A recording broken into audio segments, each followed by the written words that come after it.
যানবাহনে বা বিমানে আমাদের দিক এই ঠিক করার ক্ষেত্রে আমরা পশ্চিম বা কিবলামুখী কিভাবে হব, আমাদের খেয়াল রাখতে হবে। যখন আমরা সফর করব বা ভ্রমণ করব, আমাদের অজানা থেকে যাবে। এক্ষেত্রে আমরা কাউকে জিজ্ঞেস করব, স্থানীয় বা জানে থাকে। বিমানের ক্ষেত্রে আমরা আমাদের কাছে যদি কম্পাস থাকে তাহলে সেটা দিয়ে আমরাও চিহ্নিত করতে পারবো, অথবা বর্তমানে বিমানে এগুলো উল্লেখ থাকে, এটা দিয়ে আমরা এই জেনে নিতে পারবো।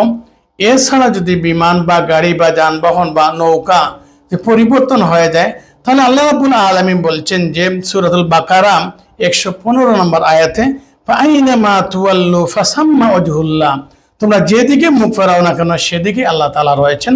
অতএব আমাদের এই সফর অবস্থায় আমরা যানবাহনে যদি থাকি, তাহলে আমাদের কিবলা পরিবর্তন হয়ে যায়, তার সমস্যা হবে না, নামাজ হয়ে যাবে ইনশাআল্লাহ।